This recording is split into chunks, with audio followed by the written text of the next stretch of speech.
മുപ്പത്തിമൂന്നാം ദിവസം രാവിലെ 10 മണി.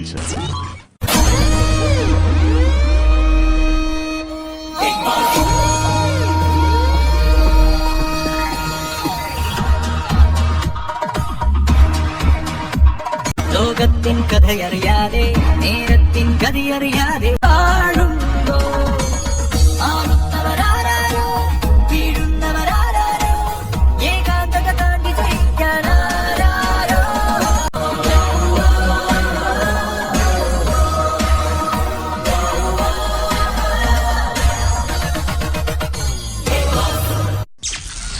രാവിലെ 11 മണി.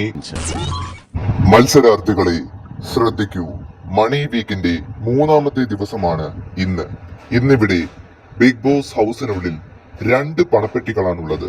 അതിൽ നിന്നും ഏതെങ്കിലും നിങ്ങൾക്ക് എടുക്കണമെന്നുണ്ടെങ്കിൽ എടുത്തുകൊണ്ട് ബിഗ് ബോസ് സീസൺ 2 ഷോയിനോടും വീടിനോടും എന്നേക്കുമായി വിട പറയാം. ഓർക്കുക, ഇത് ഒരു അവസരമാണ്.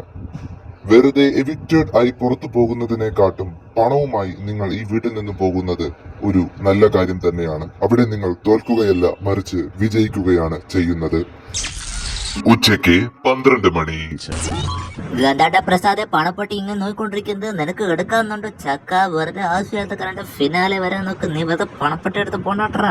അല്ല ഓകി, വൈകും തോറും പെട്ടികളുടെ എണ്ണം കുറയുകയാ. 4 3 3 2 ഇനി നാളെ 1 എനിക്ക് ഉറപ്പില്ല. ബിഗ് ബോസ്, ഞാൻ മണി വീക്ക് ഈ പെട്ടി ഞാൻ എടുക്കുകയാണ് ബിഗ് ബോസ്. ഗഡ മാങ്ങാണ്ടി മുഗ്ര, നീ എന്ത് വിവരക്കാടാടാ കാണിച്ച്? എന്റെ പൊന്ന് ബിഗ് ബോസ് ചക്ക തമാശക്ക് പറഞ്ഞാണ്. നിങ്ങൾ ഇത് കാര്യമായിട്ടൊന്നും എടുക്കണ്ട. പ്രസാദ്, നിങ്ങളുടെ തീരുമാനം അന്തിമമാണെങ്കിൽ പണപ്പെട്ടിയും എടുത്തുകൊണ്ട് ഇപ്പോൾ എല്ലാവരോടും യാത്ര പറഞ്ഞ് പുറത്തേക്ക് വരാം.